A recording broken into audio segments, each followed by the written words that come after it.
It's time to get your checking account to zero with free checking from PenFed. That's zero ATM fees, zero balance requirements, and zero time spent waiting for your paycheck to direct deposit because you can receive it up to 2 days early. Open your account with just $25 and see how big zero can be. Apply online today at PenFed.org/free checking. Early direct deposit eligibility may vary between pay periods and timing of payers' funding. To receive any advertised product, you must become a member of PenFed, insured by NCUA. PenFed's got great rates for everyone. How has the shopping been going for? Have you been shopping everything for the trip in town, or did you order stuff in advance? Just little odds and ends that I order, like some certain drink mix that you can't get in town that I order online. Been getting these little hydration drink packets with apple cider vinegar in them. Those are pretty good. Oh. Yeah. It's supposed to be really good for you, so a lot of sodium and whatever in there for you. So We've kind of been collecting stuff for the last, I don't know, like 6-7 months. need help? Yeah, well, I'm trying to adjust this. We're doing the podcast here in a vehicle. I think it might This come is all our the way out. taking off. That's what I was kind of hoping to get this thing out. So it's hard to record a pod. Oh, there it is. Recording a Lean podcast back more. when you can't see everybody makes it kind of weird. If you lean back more, we'll be able to get it. Yeah. Oh, really? Yeah. No, like lean the Lean- seat back. Lots of room. We'll get this. Oh, perfect. Hey, Good. Yeah. are we recording now? Yeah, oh, yeah. That's part of it. That's Okay, good. So I've done podcasts. One we did in the truck was just the cell phone on the console as we were driving down, and we got down to the bottom of the hill. Actually, no, I listened to it, and I thought we had some good stuff in there, but we were just bouncing so much that it picked it all up, and it was horrible. Yeah, you've done quite a bit of different ones, at least with me Yeah. anyway. First one I think was at the lake, with just set the phone down, and Yeah, ooh, I was nervous. yeah. Then I ended up caring a little bit more about it, and then this Zoom set's a lot better. But this is the third time that we've recorded in the middle of town. Yeah. We did the recap on the tailgate, and then we did in your truck to recap your hunt with Jake, and now we're in wife's car Yes. podcasting. Not bad. No, got to get it done. A week from today, today's Wednesday, week from today, we will be a couple days into our hunt. Like And halfway through. We're like halfway Almost. through, but according to when this comes out on Tuesday, it'll be the day after this comes out. So who knows? But I like to have some sort of like concept of time. You know, when you record them too far in advance, it's like, well, 5 weeks ago, you know, this is the thing that happened. So I try to get as many podcasts done as quick as possible. And sometimes that means that you have to record in a parking lot at the airport. Yeah. But Or 4 a.m. with whoever. yeah, So, whatever. yeah. Yeah. I've done some early morning podcasts with people on the East Coast. And that's kind of tough because my brain's not thinking. I'm not processing yet. Or I wake up and I have coffee, so the brain is just gone. It's just way too fast. I don't even know what's going on. Yeah, but got to get it done. Got to give the people what they want. That's right. So going back to food, we've been collecting stuff. We have a kind of a pantry that has a whole bunch of bars and stuff and some mixes, and so putting some stuff together. Our freeze-dried meals are all going to be peak refuel for all of them or most of them. Yeah, I got one pad thai that's not peak refuel, but Yeah. it's hard to beat the calories in peak refuel. The other ones just are not as many Yeah. calories. Is it backcountry pantry? Mhm. Backpackers Pantry? Yeah. Yeah. They're pretty decent, but they're only like, we split one that was 600 calories. 600 calories. Yeah, don't those take a little longer to cook too versus Mountain House or Peak? I Think noticed so. that with Peak, it seems like they use a lot less water. Yeah. Very high in calories. Protein is pretty good. Whether or not it's a good protein, I don't know. But body's hungry, so you got to eat. But don't look at anything else other than that because the sodium is, Yeah. You need sodium, right? yeah, but not like 5,000 milligrams per serving. Rough. Yeah. So what's your calorie breakdown? Like, what do you kind of aim for a hunt like this? We're going to be gone for the week. What do you aim for calorie intake and then your weight to calorie ratio? Well, I kind of break my own rule, but yeah. So I'm shooting for over 100 calories an ounce, and I'm shooting for around a daily try not to go over 2 pounds. That's including my breakfast and my dinner, which are the peak refills because I'm doing the same thing as you guys. And for lunch, I'm doing a little salami and cheese sandwich. I went and got some packet of mayo and mustard for every day for my sandwich, and then I'm doing some ramen because it's probably going to be cold up there. So I feel like ramen is one of those awesome things for a colder day, sitting under the tarp or what have you. And if I'm just not that hungry, I just won't eat probably the ramen. So save it. But usually try not to go over 2 pounds. That's for my daily food. But I'll bring a lot of extras. Like this time, I think I got some Sour Patch Kids. I got a package of gummy bears. I've got some. They're not the big 3-pound packages. Okay, not the Hall Road package. Yeah, not the Hall Road truck hunt package, but these are the manageable, backpackable size. It's probably like 12 ounces or something. But I don't just intend on me just eating them all. That's for everybody. Yeah. So, but then I got like some unopened snack sticks, and I say unopened because a couple years ago I did the opened month in excitement. Got a little sick on a hunt, and so they're unopened. So little like snack stick packages, which is good. It's protein, it's fat, it's real food. I don't want to just sit there and I probably could just gorge and do the protein bars just for the whole thing, but that just sounds terrible. Tired of bars, man. Yeah. Were those snack sticks homemade or were they store-bought? They're store-bought at Three Bears. They come. There's like 14 little things and 14 little sticks in a package. So again, I don't plan on just eating that to myself. It's for the group. I'll just carry it. So yeah. So you're at how many calories per day? it's over 3,000. About 3,000. And is that including your snacks? Because we talked before, like you're going to aim for. It was like about 3,000, but it didn't include your snacks. Like you're getting 3,000 plus per 3,000 meal. plus. So extras. Yeah, and that depends on. So I'm doing peak refuel for this trip too for breakfast and dinner. Some of those things they have like 600 calories for the breakfast, and then some of them have like the B&G. They got 1,100. Yeah. So it just kind of the day will vary. So just in my daily food bag, I'll have over 3,000 calories, but that's with the breakfast and dinner in there. So, yeah. I saw a guy post on Facebook, like his calorie breakdown or whatnot. It was on one of those. I don't know if it was like the Great Alaska Hunting one or one of those. That he had 1,800 calories per day or something like that. That sounds miserable. And I thought, whoa, that's a weight loss plan. Yeah. But, and that's just like regular day life. But I mean, if you're hiking mountains and you're only getting that, that's going to be. That sounds crazy. Like you're going to get hangry. Yeah. You can't drink enough water to stay hydrated on some of the hunts that like this time of year going up in the Alpine here in Southeast. Like there's so much water that you go through because you're sweating. Yeah. And then obviously food is really important too. Mm-hmm. Yeah. So I just have the daily food, but I also like to snack and munch. So it's having just like a little pick me up. Oh yeah, just pop in a couple Sour Patch Kids. We're stopping, taking a break, have a little peak brownie bites or cookie bites, which I haven't tried yet. So I feel like I gain weight when I hunt with you. Yeah, well, it's not a bad thing. Food is great because it's always a pick me up. I mean, because you're always so hungry, and it's like I will pack it. I mean, we'll get to the top of the mountain like last year and set up the Red Cliff, and then we'll just pound a bag of Fritos or whatever just for fun. Yeah.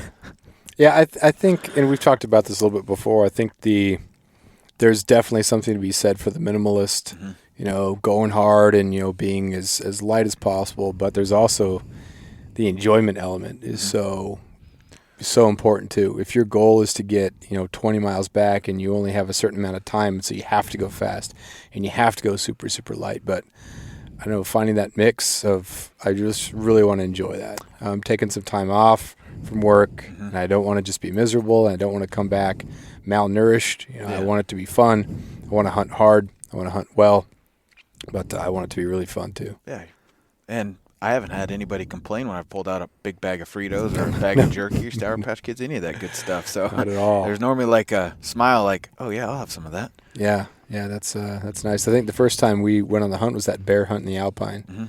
And it was we were just going to hang out and scout a little bit. And so I brought like lunch and then a bar. And this guy's got just all kinds of stuff. And I thought that makes actually a lot of sense because you're just a day hunt, but you might as well bring a lot of stuff because you don't need a sleeping bag.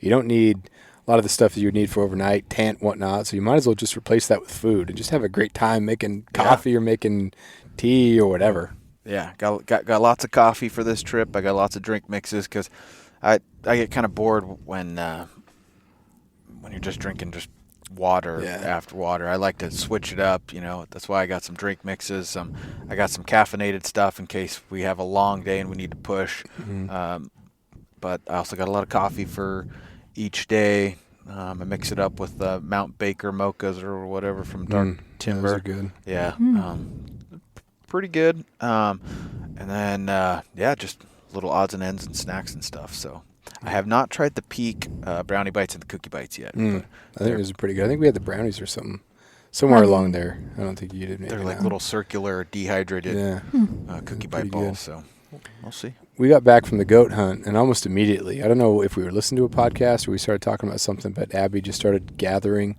all the stuff, laying stuff out. Well, we had just been out hunting, and I was like thinking up there about what I wanted to be eating. And so then we got back, I was like, all right. Which has been good because, like, we're leaving so soon. Like, we need to start thinking about these things. We can't just be throwing stuff in at the very end and then miss out on stuff. So, would you have yours broken down? Was you were at 20? I'm at about or so, 3,000 calories a day. Okay. Probably about 12 pounds total. And it's before snacks, but No, that's what. that's with snacks. Yeah, Okay. Everything? I think so. Nice. Yeah. I think I got 14.5 pounds. Okay. But that's everything. So after talking with you guys, I was like, because we just had a little coffee date there, and I was like, oh man, that is kind of a bit of food. I can take out some on the first day and some on the last day, but I'm not taking out anything for the middle. Yeah. So that could bite me in the long run if we get stuck out there another day. But I'm like, okay, this is what I'm doing. Yeah. So. I think at the base camp where we're first starting, having the bag we were talking about, having stuff there, I think will be huge. That way it's like you kind of get through your stuff and that stuff's waiting for you. That'll be nice. Yeah, But, I agree. A little pick me up, a little something to look forward to. I think that's a good idea. I was concerned about dragging up too much stuff, but looking back at it or looking at it now, I'm like, nah, I mean, comfort goes back to more food for comfort and stuff like that. So it's not like an overwhelming amount of extra things. It's just. After years of fine print contracts and getting ripped off by big wireless providers, if we've learned anything, it's that there's always a catch. So when I first heard that Mint Mobile offers premium wireless starting at just $15 a month, I thought, what's the catch? But after talking to them and using their service, it all made sense. There isn't one. Mint Mobile's secret sauce is that they're the first company to sell wireless service online only. They cut out the cost of retail stores and pass those sweet savings directly to you. For anyone who hates their phone bill, Mint Mobile offers premium wireless for just $15 a month. I was hesitant about having to get a new phone and a new phone number, but with Mint, you can use your own phone with any Mint Mobile plan and keep your same phone and your same phone number along with all of your existing contacts. Mint Mobile gives you the best rate whether you're buying for one or for a family, and at Mint, families start at 2 lines. All plans come with unlimited talk and text plus high-speed data delivered on the nation's largest 5G network. Switch to Mint Mobile and get premium wireless service starting at just $15 a month. To get your new wireless plan for just $15 a month and to get the plan shipped to your door for free, go to mintmobile.com/waypoint. That is mintmobile.com/waypoint. Cut your wireless bill to $15 a month at mintmobile.com/waypoint. A little bit. Yeah. As far as, man, I've been looking over that area so much, and it's just so hard. You can have kind of a plan, and we want to get high and we want to glass, and we want to move, but at the same time, the old adage is to let your glass do the talking, do the glass do the walking. It's going to be so hard to be patient in that terrain because we're going to see something and then just, let's go, or we can do this, or just that new territory. You just want to see the new territory and all those folds and, hey, what's around this corner? So there's that temptation. Just keep going before you know it, like your smell is everywhere. But you don't want to just get in one spot, stay married to that spot, and waste 2 days sitting, and then nothing's happening when you just needed to go. So it's going to be like, who knows what's going to actually happen. In my head, I have both things happening. We go up to this first like little knob there, and we can glass there, and then just kind of move our way around throughout the days, and then I don't know. We'll see how it actually happens, but Yeah, should be should be pretty good. I mean, whether we go one route or the other, because I think the caribou are going to be moving. They don't migrate in this area, but at least that's what I'm told. All this is based off of what I'm told, or what I've read. So, I mean, we could sit in one spot and glass, and finally, when one pops up in a decent enough area where we can actually put a stock on one, then it's one of those things where we just get up and go. But yeah.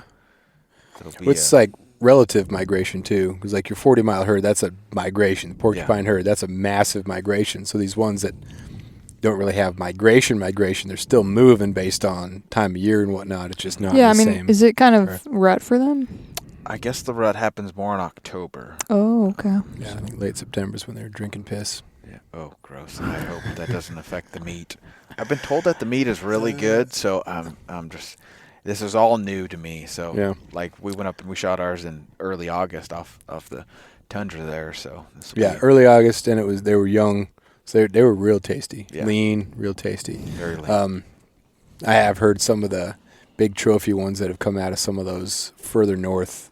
It was like someone was talking about it out of the Kotzebue one, about how some of the big ones just taste like gasoline or just taste like piss. But really, yeah, but that's like later in the season, and so I don't know. I think a lot of that has to do with how you take care of your animal. I mean, that's huge, because a lot of people say, like, when you shoot a ruddy buck down here, it just tastes gamey, and to be honest, I have not had one to where it's been unbearable. No.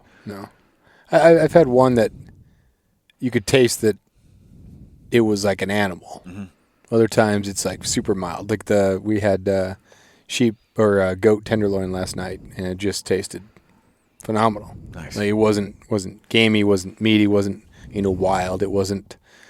This is really good for what it is, and so you kind of like accept the fact that it doesn't taste perfect. But man, it was super, super good. We're gonna have some goat steaks tonight. Oh, nice. But yeah, just take care of the meat, and that solves a lot of the issues. And then if it isn't premium, then just make sticks out of it or something else. Burger. Yeah. Cover it up in taco seasoning. Yeah. Yeah. So what do you got as far as the hunt goes? What have you been thinking about? I'm just along for the ride. I feel like I have no idea what to expect in terms of like the terrain and hunting strategy. I mean, it's my first caribou hunt, first time really up there, so yeah, I don't know. I'm excited, but I don't think I really even know what to expect. Yeah, it'll be new for us too. Like, even though I've been out on a couple of hunts, it's just been different. It's been the caribou up the Hall Road was crazy. The March snow machine, stinking cold, just looking for something, anything, just so we can go home. But yeah, this will be a whole different thing. Glassing through and looking through and just being alone out there is going to be pretty sweet. But Abby's just a sharpshooter when it comes to glassing. Oh, perfect. Like, she picks up stuff. Like, it's going to be. We have some good eyes out there, but 6 of them. Yeah, I'll have. I'm going to bring my tripod so that I can mount my binos. I'm not going to bring the spotting scope. But are you going to bring a tripod to help glass? If we do a lot of the glassing, it can be kind of tough if you're not stable. But. Handhold. Handhold? Binos. Handhold. Oh your yeah. binos. Oh yeah. Yeah, you kind of tripod off your knees. Yeah. It's stable enough. Lean back. Next thing you know, you're taking a little nap. Yeah, just a little snooze, little snack and a snooze. Oh, yeah. Yeah, that's good. There should be plenty of that. Just gonna handhold, huh? Yeah, I mean, I gotta save that room for the food, so. Yeah, That's right. That's right. Another 2 pounds of food. 2 pounds of tripod. Have you been looking at ways to judge, like field judge? I mean, obviously it's not just about all of that, and you want a good representation, but also a good representation of the area. So, have you been like sorting through photos to kind of look at like what's good? It's so overwhelming. You're looking at something. I've been looking at mountain goats, and I've been looking at deer. So when I see my first caribou that's got back scratchers the size of my goat, it's going to be like, whoa, there's just a lot going on there. I can't tell the difference. So to kind of calm down and think, okay, this has these elements, this has this is a really nice bull. This is the one that you'd want to use the tag on. Have you been looking at that? I have. I've been doing a lot of looking at photos. And then, I've been sending you guys little Instagram photos like, this might be a contender. This might be a contender. And then I get back, well, is this one a shooter and a different photo? Well, maybe. I don't know. I've been doing a little bit of reading on how to judge them because, like you, I've not seen a lot of caribou. So learned a little bit about their, like the tops and how the main beam should be. I believe it's more like a C rather than like an L. So usually when it's a C, it indicates that it's a decent animal. And then they got the front beams that come out the front, which I guess are called the bez. And then you got your front shovel. So I've been obviously going to keep reading until we get out there. And then, if you get a front view on the animal, like should be wider than the actual body. That indicates that it's usually a decent bull. Just little things. And like when the animal, I've read somewhere that when the animal leans down to feed, I think the top main beam should be even with the back. That kind of indicates that it's, which I don't know how that's deciphered, but it kind of indicates that it's another clue for a big bull. So it's just kind of one of those things I'll have to pick back in my brain to remember. That way I can, when I'm looking at a caribou, kind of be like, okay, he's got this, he's got this, he's got this. And right now I don't have any sort of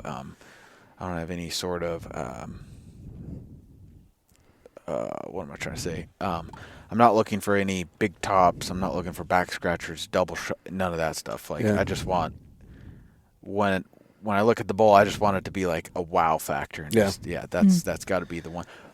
But I also got to be like, okay, if that's the first caribou we see, is this really a good one, or am I just really excited? Yes. Yeah, hoping that it's an obvious, because if it's marginal, I think, it's tough, but it'd be nice if throughout the hunt it goes from, okay, there's a caribou, there's our frame of reference, clearly not a shooter, and then kind of work your way from there. But if on day one you see something that's really nice, it's obviously bigger than anything we have done here because we have nothing, and get really, really excited. We have pictures. Yeah, and then you take a picture of it, think about it, but then if you don't see that one again, and all of a sudden it's, oh man, then it goes to the never pass on something the first day that you would shoot on the last day, but then of course you don't know. This is a target-rich environment, A, and then B, they're not migrating, but they're constantly kind of moving, so they could be filling in, and who knows, but hopefully we can give you good advice, but I don't think I'm going to be giving you much advice at all. It's going to be all you. Well, you can talk it over with yourself. Talk me off the cliff if I'm trying to shoot a dink the first day. Hopefully I can. I don't see that happening. I don't see that happening No. either. Well, if anything is an indicator based on how we bear hunt. Oh yeah, big bear. I don't know if I'm gonna shoot that one. Those are really Should've shot tough that though, because you don't have your frame of reference, and if you haven't seen one, it's the first hunts of the year. It's out in the spring, and you can start like, well, what do small legs look like, and what does that swagger type walk look like, and it kind of looks like a swagger type, and the blocky head. Okay, the ears are kind of on the side, or they're on their side, or actually that is on the side, but you think it's not on the side. You could talk your way around. Whereas maybe the caribou, especially in this area, it should be fairly obvious that that's a special one. And, got some pictures to look back on, so if we do see one, it's like, okay, well, I mean, that's only pictures off of just the internet, so it's like, okay, that's pretty good, but I'm not looking for any sort of number. I'm not looking for any number, so I mean, got that going for us. I'm just looking for a good caribou, so something that we can look back on and really appreciate. So yeah, I'm really excited for the experience, and the weather looks like it's might cooperate. I'm assuming it's not going to totally, but right now it looks like it's going to be cloudy, maybe a little bit of sun, but not windy, blowy, stormy, rainy. But I I can't imagine that we won't see snow. I can't imagine that we won't get rained on at least a little bit. So I think if you go in expecting that stuff, then it's better to be pleasantly surprised than think it's just going to be beautiful, wonderful, not a big deal. Gotta add some sort of adversity to this. I mean, No, you don't. yeah. Yeah. Yeah. And that's the thing too, like you get the local forecast or the closest city, that forecast based on and then you go out somewhere and Could be totally different. Elevation's a little different. You're up in this little different valley and everything can just be Mountainous very terrain different. around you, yeah. You could have fog setting in, and we've had some friends that's happened to them where they just got back from their sheep hunt and it was pretty foggy the entire time. So and we have fog down here. It'll just be different to be up there when you're not on top of a mountain and you can't really move. It's like that there's miles and miles and miles in this valley that you can't see or can't glass. It'd be almost more frustrating because something's out there. If you're on a mountain peak and it's a couple 100 yards in each direction, you get the feeling that you might not be missing anything, but you need to move somewhere. Whereas the fog up there, I mean, if we're fogged in, something could be walking 50 yards from us and we wouldn't even know. Yeah, wouldn't have a clue. It'd be different. Any of your up north experience kind of make you more, I guess, ready for things? You've been on sheep hunts, you've dealt with water and expanse and space and frame of reference and all those things, or Just gonna hunt, just gonna hike and glass and eat snacks and hunt and yeah. It's kind of I'm not gonna say it's not gonna be hard because I mean you got to fight fog and all that stuff that you just said. So yeah, I think it's just gonna be another adventure. I'm excited for kind of the unknown. Haven't been to this territory yet, so what we're gonna find if we find anything. So yeah. You're taking your 6.5. Yes, taking my 6.5 Creedmoor, which I shooting great. Got all giddy Friday when I went to the range, so feel all warm and fuzzy. Bringing up 2 boxes of shells. That's just in case something happens in the airline. I don't want to be scrambling around town looking for some sort of ammo, and then probably shoot again after we fly in at the strip there, and then Any so last year before we went up on the caribou hunt for archery, like there were specific shots that we were kind of training for. Like you draw, kneel, stand again, and then shoot. Are you doing anything for like your shot prep with the rifle? This last Friday when I went out, I was doing a little bit of on the prone. I had the whole range to myself. It was great. Ooh, Nobody rare. was it was great. So I would shoot on the bench after I made a little bit of adjustments because I just put my brake back on. I felt like I wanted it on there for whatever reason to hurt my ears, but we got hearing protection for that. So, but I was doing a little bit of prone shooting out to distance, 300-400 yards, and it was that's about it. Just shooting off the bipod there, and just figured I had the whole range to myself. Why not get prone and enjoy this? So it was good. Yeah. What do you got for a scope? I have the Barry X3 Leopold. Right. So, But then your spotter is a Swaro, right? Yep. Nice. That was just based off of weight.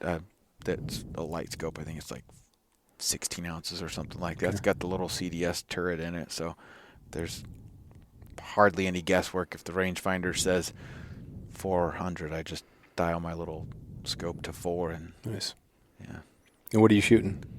143 ELDX 6.5 Creedmoor. The Precision Hunters? Yep. Yeah, nice. So Yeah, I like those. Also, the whitetail ones are pretty good. I think it's just Hornady. yeah. Paying more attention to that stuff, I think Hornady is the one that's, a lot of people talk about it being pretty good. I mean, it's obviously up to me also, but I like those. What about other gear? Anything else going to get broken in up there? Nothing new. Not that I can recall anyway. No, I just got my kit and it's for what I do and how I hunt. It's just dialed. I got some new gloves. I mean, but it's nothing new from what I have. It's just renewing stuff that I've worn out. Kuiu, they make a really sweet pair of gloves called the Attack gloves, and this just like having an extra leather skin on your hand, and they're just grab onto Devil's Club and anything. And I mean, they're not insulated; they're just strictly for like beat and brush and hanging on to stuff. So, but I've got virtually nothing new. My stove's the same, spotter's the same, so kill kit's the same, just more game bags this time. So yeah.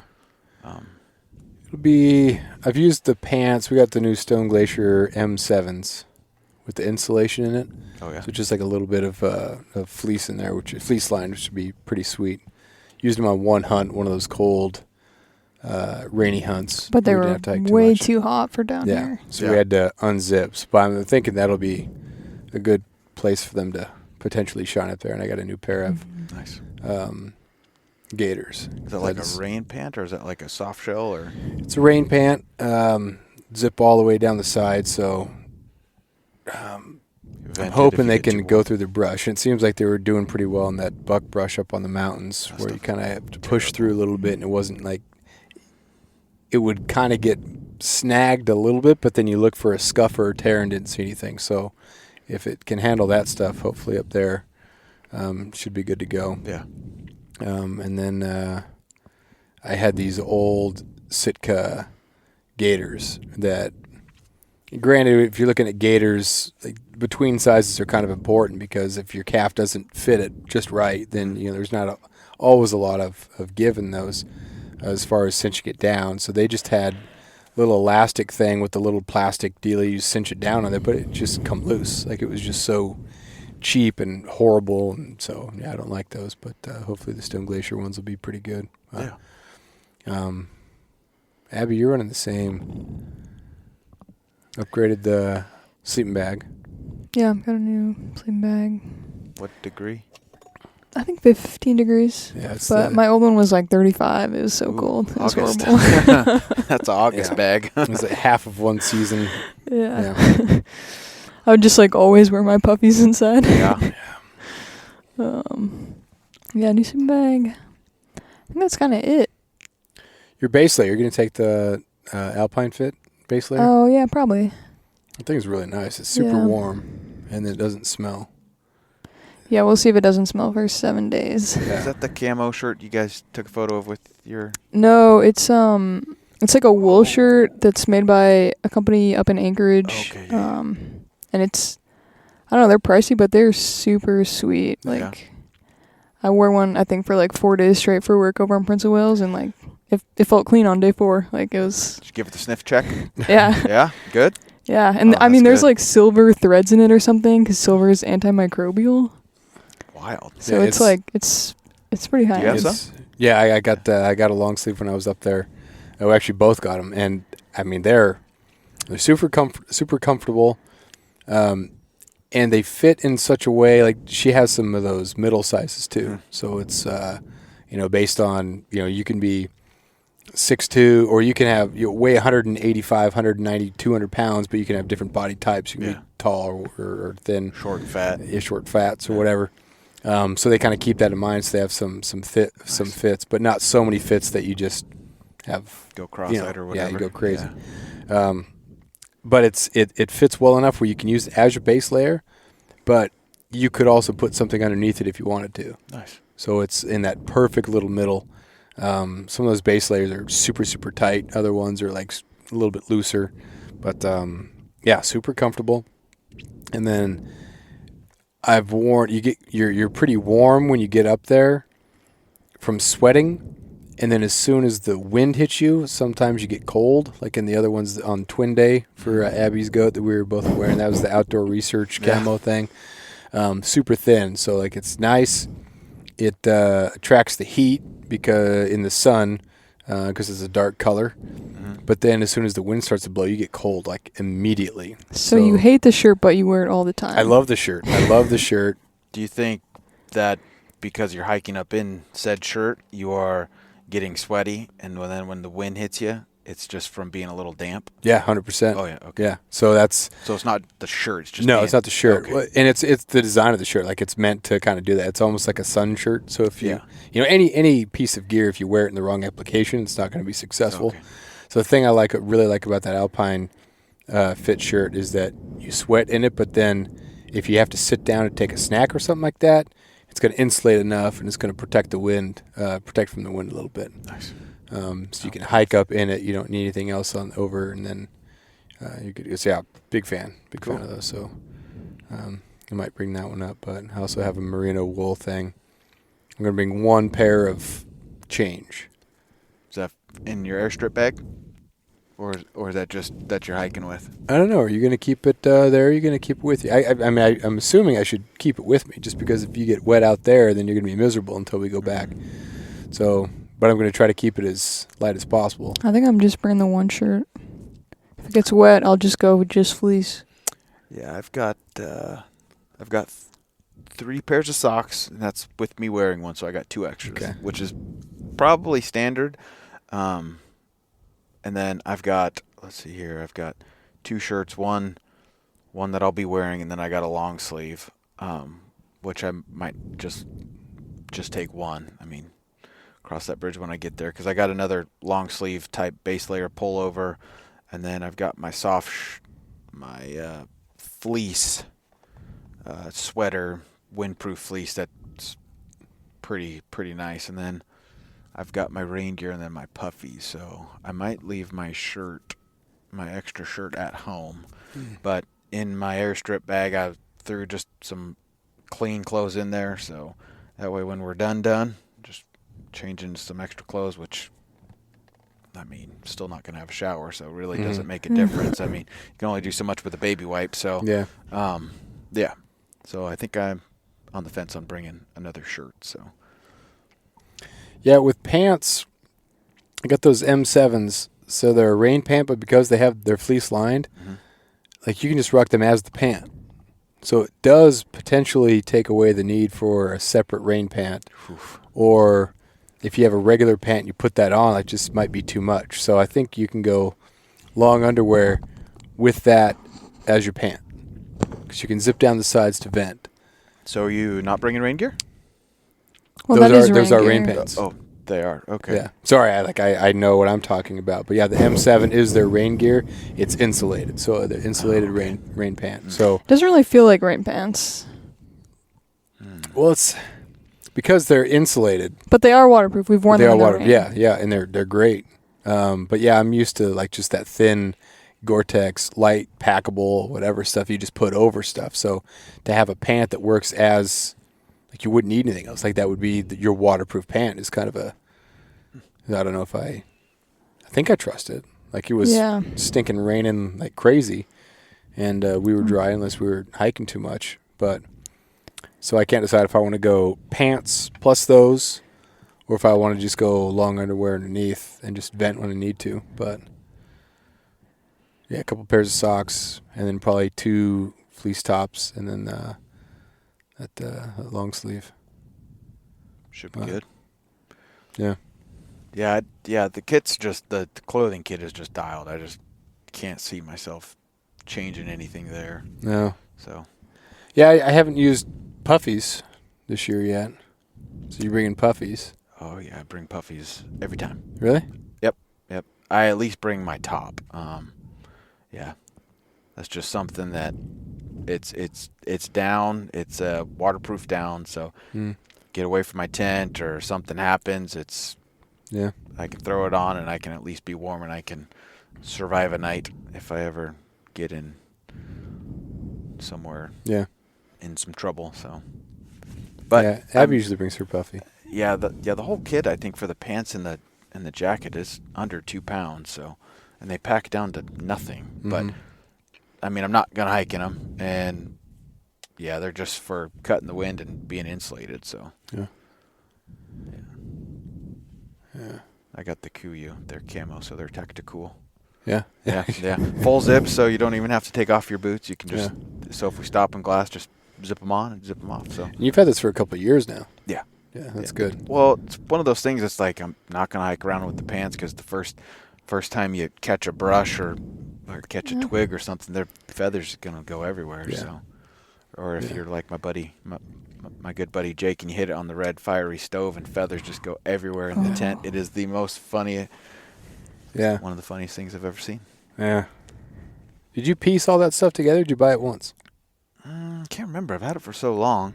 I think I got the jacket first, and then for whatever reason, I talked myself into that. I just needed the pants, and so that was just probably a couple months after, from what I remember. Because you're full Kuiu everything. Yeah. Yeah, all of it. Yeah, I like their gear. It's a good price. It's you can get it in camo, you can get it in solid. So I feel like they got a little bit of variety for everything. Their attack pants are awesome. A little warm for August, but September, October, November, this good pants. Got the side vents in there. Yeah, the side vent with the mesh. That's one Yes. thing about the Stone Glacier ones. They got the side vents, which are great, but no mesh. 2 weekends ago, I went up with my old Sitka pants, which I really like because they have the reinforced knee and the reinforced butt, so love them for that. But no vent, and man, I was so stinking hot when we were hiking up. Yeah. It was brutal. My Stone Glacier ones had torn, and I had them at leak, and she was repairing them, which I love those pants. Like I'm just getting them repaired, or it was like $15 or something like that. So they're ready to go, so I might take them on the trip. But Sweet. yeah, so should be fun. But there's another question I was gonna ask. Had to be, I think it was back here. What are the odds you think we see any moose? A spike would be awesome. I don't think we can pass up a spike on the first legal day of shooting. Ooh, I don't know about first day. This is a caribou hunt, man. We can't be. Yeah, but if there's a spike on the strip, that's meat. That's meat at the airstrip that we just. I guess. I mean, I've never packed out a moose yet, and I don't want to seem like it's going to be an easy task because it's a big animal. Yeah. But yeah, Casey from up in Huna, they shot a spike moose that was a spike moose. Like Yeah. it was it looked like a black-tailed deer spike that was put Tender. on there. Obviously, it was, a moose spike of that size is way bigger than a. But as far as like frame of reference, you look at a small black-tailed deer and what a small spike looks like. It was like that, but on a moose, and it was. I was like, that's the one. That's the dream. That's the dream. I mean, perfect. 4 brow tine would be really, really sweet, but when you're on a fly out and there's just a lot of other stuff and there's a lot that needs to happen and go on, it's just a whole big deal, especially when you want to get the. So I hope we don't see a moose until after the caribou down first, then we can figure some stuff out. But we can see all the 3 brow tines, 2 brow tines we want. That'd be fine because it's out of our hands. Yeah. That's why I like. And I'm not ready to call a 50 or a 49 inch. Absolutely not. No, There's it's zero just chance of that. So far above my level of expertise. Yeah. I mean, it's just Yeah. Take a picture of it, post it, and have everybody say, "What is it?" Like I don't know, have man. A bunch of internet trolls I'll just gladly measure for me. I'll go to a biologist or something, someone who knows what they're talking about. I was listening to the Alaska Wild Project podcast today, and one of the guys went hunting with a buddy, and they went to register their ram. And the lady there said that a quarter of the rams that were taken last year, I don't know if it was last year or this year, but like a quarter, maybe a little less, were sublegal. Oof. So at a time when people are saying that the Dall sheep populations are low, and then we've had 2 really, really bad winters, the fact that high of a percentage of people are still shooting sublegals, and like some of them were even with guides. Like that's just, I mean, That makes me not want to sheep hunt. Yeah, no, it's so scary. terrifying. nerve-wracking. So There's a lot on the terrifying. line when you Yeah. are sheep hunting, whether it's a legal animal or not, and that's one of the big turnoffs for me. It's like I don't want to make a mistake. It'd be nice to go with somebody that could verify. That way, I've got somebody to blame when it's not. Yeah, exactly. I say That's- that jokingly. I don't know what happens if your guide says, yeah, we're good to go shoot that thing, and then it's not. Like, do you get is the guide going to foot part of the bill, or does the guide say, I'm fairly sure, but you have to make the call? Like, how do you charge that much money for the experience and then give them the okay? I mean, I guess at that point you paid what, $30,000 for the hunt. What's another $5,000 fine? Yeah, and probably if you have that much money and you can't hunt in Alaska for 5 years or 10 years, or Well, get your license taken away, and what the fine is, I don't know. It's Yeah, get in the whole, well, got plenty of money, we'll just charge the old visa. It's just a fine. We'll go off to another state. They'll get more miles. They'll get That's miles. not a very good outdoorsman. Yeah. No, Yeah. horrible. No, Horrible. but I Yeah. I feel like as a guide, I mean that's your livelihood, right? Yeah. You should be 100% sure that Yeah. your client is taking a legal Yeah. animal. Even if they're trying to leverage, or even if you feel that there's that pressure, like, yeah, that should be on every hunt that you want to get your person there, but you have to bring them back safe, and you have to make sure that the rules are followed. Usually, if Yeah. it's that close, everybody says walk away. That- Don't yeah, don't force that's- yourself into making a stupid decision Yeah. because you're on the fence of he may or may not be legal. I'm just Yeah. glad we're not. I mean, if we see, I have a sheep tag in my pocket for this over Yeah. the counter, but it's. I was printing out everything. Printed out moose, printed out sheep. Oh yeah, just the excitement. But I am looking for that obvious double broomed or the Oh. flared out past it. Yeah. The double roan would be so awesome. Just, okay, I'm good. Yeah. I'm good. Good. Good both ways, but Obviously, the flared out would be sweet too. But Mhm. yeah, it's yeah, it'll be fun to be up there. It's nice that like down here we have a lot of opportunities. We got great deer hunting, great black bear hunting, great mountain goat hunting. But just to be up in the interior, just a whole different experience, and fun to be able to do that. And it's a chore to get up there though. it is a chore for us. Living in the southeast here, but But I feel like personally, I want to go hunt all the animals in my state before I go down, shoot a mule deer, Mhm. shoot a elk somewhere else, because there's a lot that we can hunt here. yeah, We can hunt a lot of months out of the entire year here for yeah, just whatever, whether it be grouse, birds, bear, deer, yeah. goat. Yeah. So, yeah. So I feel like I got to go up there and I have to. Yeah, Yeah. do those. But on the flip side, when I left Wyoming, I was like, I'm never gonna hunt here again because Yeah. out of state, whatever. But then I started calculating, okay, what does a hunt in Alaska cost if Yeah. it's not in Ketchikan? Oh, don't do that. And it was like, well, actually, those hunts out in Wyoming, actually, we could do 4 for the price of Cheaper. one. Yeah. Yeah. There is something really nice about when you're hunting down, and we'll say Wyoming, and it's cold at night, but then during the day it warms up enough so you just have that fluctuation of temperature, so it can be sunny and nice.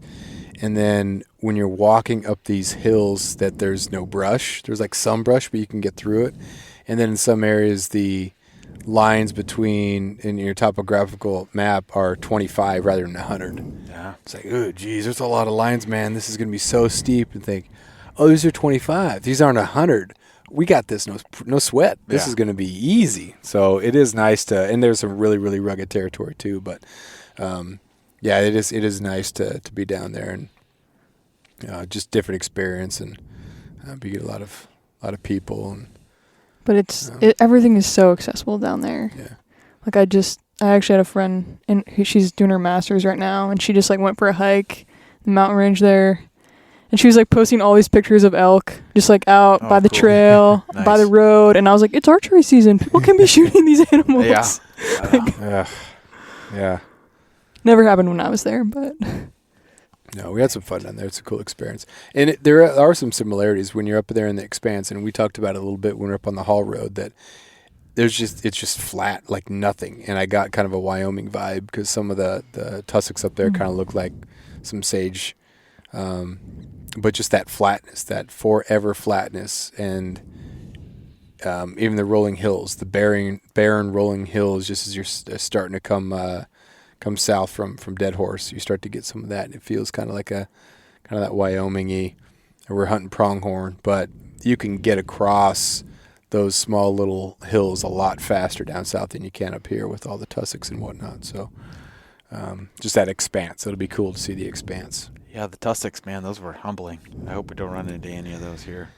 Yeah, I can't imagine if someone has not experienced muskeg, how horrible that would be. Because at least with muskeg, you understand there are certain areas where you can really step, and you understand the wetness of it, the sogginess of it, and the sinking of it. But yeah, you can't figure if you want to step on top, if you want to step on the side, and then just ankle break in city. But yeah, the terrain will be tougher to cover real ground real quick, but I think we'll be in an area that's not going to be as bad as it was up there. Yep. So, Yeah, it's taken us roughly a day and a half to get out to the field, and then we can't even hunt that first day. We got to wait till 3 in the morning, according to the regs, because you can't hunt the same day you fly in. yeah, So a day and a half, and we're still in the same state from where we live. yeah, That's it's wild. pretty impressive. Yeah. Yeah, So but cool. very cool. Adventure, Yeah, excitement, unknown. yeah, Yeah, it's gonna be good. So yeah. It's cool to see, or you read about other people and all the stuff that they've done. It kind of motivates you. But then there's so many different people who've done it so many different ways. Like it's not. You're either Frank Glasser or you're not. You know, there's a lot of people who just go out and just enjoy it. The people who don't even have like a social media thing who just do it for their food. yeah, You know, and it just there's all different kinds of hunters, which I think is why obviously Alaska hunters can be very combative and very territorial and, you know, every bit as classless as anybody. But the amount of people who are very helpful and they get it. And so, you know, they're up in Fairbanks and, you know, we're friends or we're a friend of a friend. And like the whole friendship with Harrison and Steve just came from just talking about hunting. What are the opportunities? And you develop that trust and, you know, people are excited for you to be able to go and experience something different, you know, and Steve came down here to hunt. And hopefully Harrison comes down here to do some mountain goat hunting and deer hunting. So it's really cool to see not that desperate struggle for keeping things totally secret. And people are really good. Like we haven't mentioned at all where we're going to super ambiguous and we're not going to. So it's not like you just share everything about everywhere you want to go, but talking to people and they're being helpful in the right ways rather than showing is just exact to everybody and getting the impression that everybody shows everybody everything. So it's nice to, no matter what your background, people are supportive of it and friendly, and it's cool to see some of those hunters because that's not the case everywhere, and even in certain areas in Alaska, you don't get that sort of cooperation and helpfulness. Yeah, for sure. Yeah, it's been great the support from the Fairbanks friends that we've gotten for this and all the help and pointers and stuff like that. So it's been pretty cool. Yeah, totally appreciative of that, and yeah, looking forward for when they come down and do a hunt. Yeah. And part of the realization too is that you can give people some basic tips, but that doesn't mean you're guaranteeing success. Like you still got to do it. Oh yeah, you know, and it's still a lot of hard work involved. Yeah, so it'll be cool. But well, any closing thoughts before we wrap up our preview? Abby, take the pressure off of me. I'm excited. Yeah, I'm just excited to get out there. Likewise, a lot of excitement. This has been in the works for quite a while. Happy you guys are coming along. Yeah. Glad we And can make it. yeah, looking forward to it. Looking forward to chasing some caribou. Yeah. It's gonna go so fast. Yeah, I've got no words of wisdom though. That's it. It's just exciting. Just hopefully we have a nice recap. I'm sure it's going to be at least a great travel recap. Hopefully it's a good hunt recap too. Yeah. But, Yeah. all right, thanks for listening as always, and we'll recap this shortly.